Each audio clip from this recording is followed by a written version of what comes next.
myself if I'm okay. Right, Yeah. right. You know, being a teenager is just, it's so hard just all by itself. Yeah. I'm a psychologist and I work primarily with teenagers. And, Right. you know, the anxiety, the depression, the just trying to adapt to new situations or feeling they're grown up but not really grown up. Yeah. That's typical. But then you layer on top of that an added challenge. You have to be more mature in many ways than a typical teenager. Yes. And yet in other ways, you might not even be as mature. Right. It gets hard sometimes. I mean, sometimes I feel left out maybe from my friends because of my cystic fibrosis. Or, you know, sometimes in like PE, if we're running, it's like, I can't run this much. I need to do my treatment. So sometimes it gets very frustrating to have cystic fibrosis. So you can exercise then? Yes, yeah, exercise is very good. Sometimes it's hard.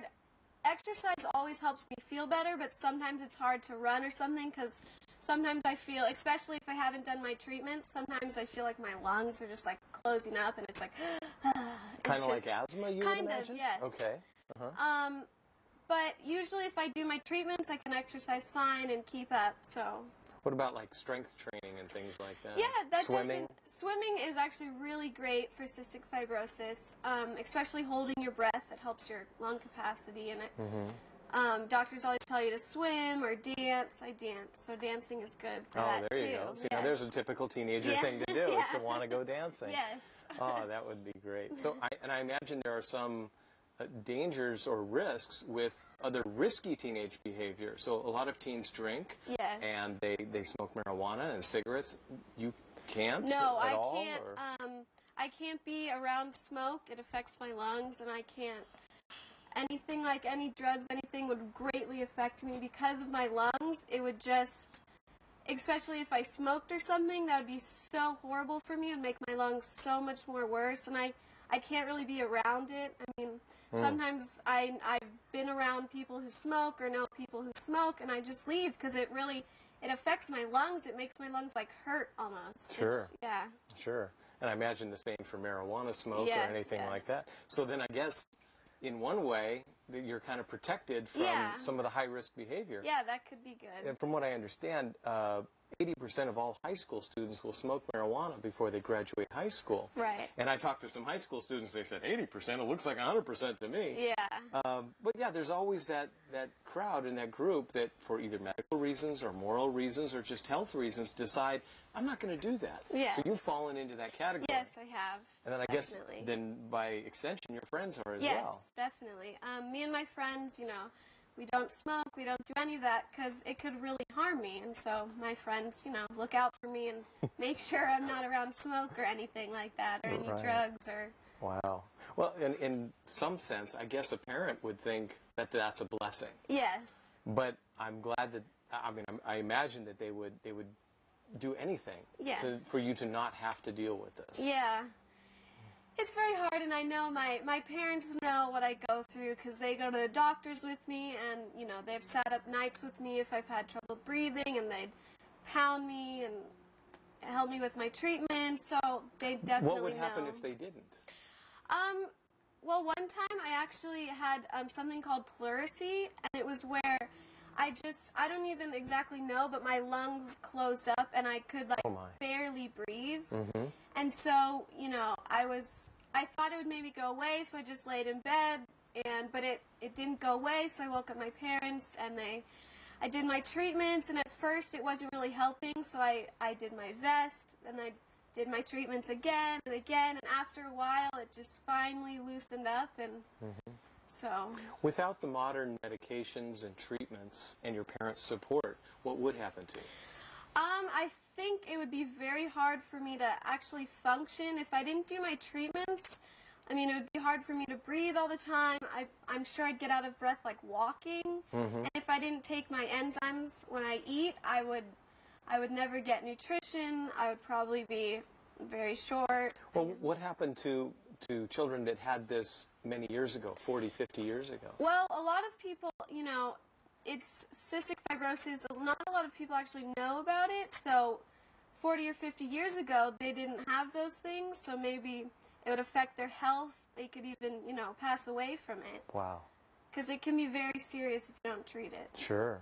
And now, because of the treatments and your responsibility to it, your life expectancy is average for anyone else?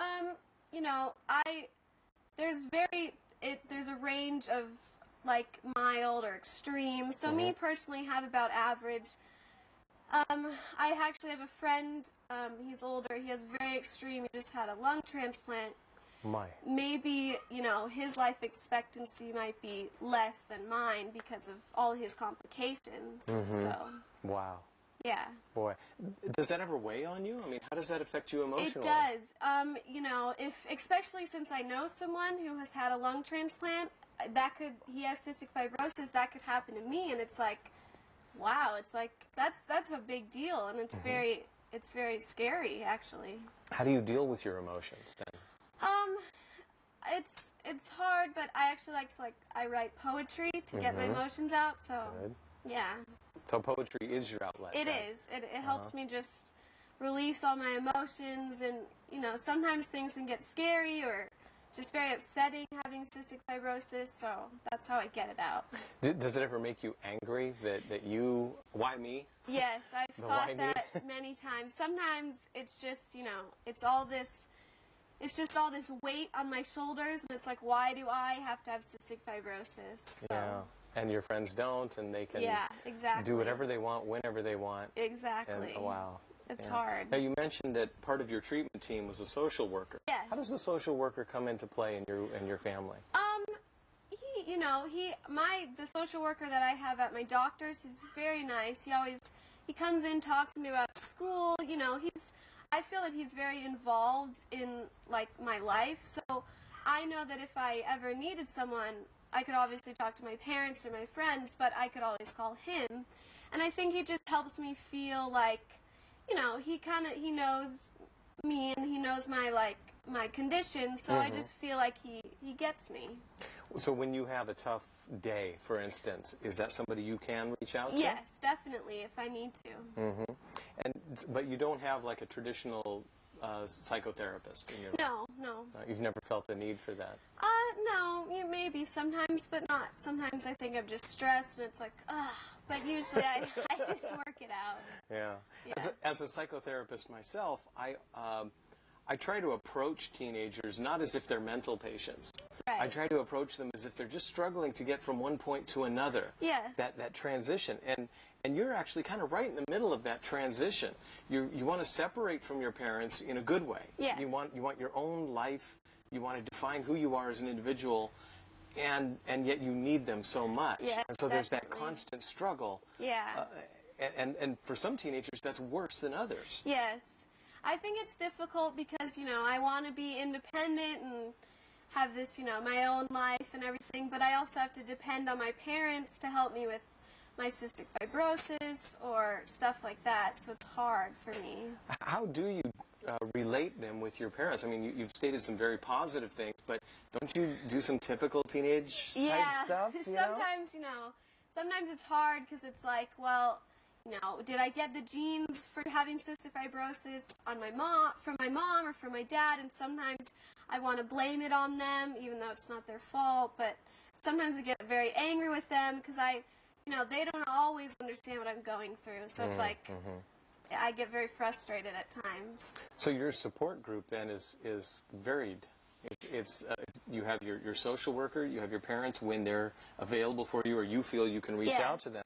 But at the same time, you're, as a typical teenager, distancing yourself from them. Yes. And so then you have your friends. Yes, And then your poetry. Yeah. I definitely, I don't think I could deal with cystic fibrosis without my best friend. So that's good that I have her. How do you rebel?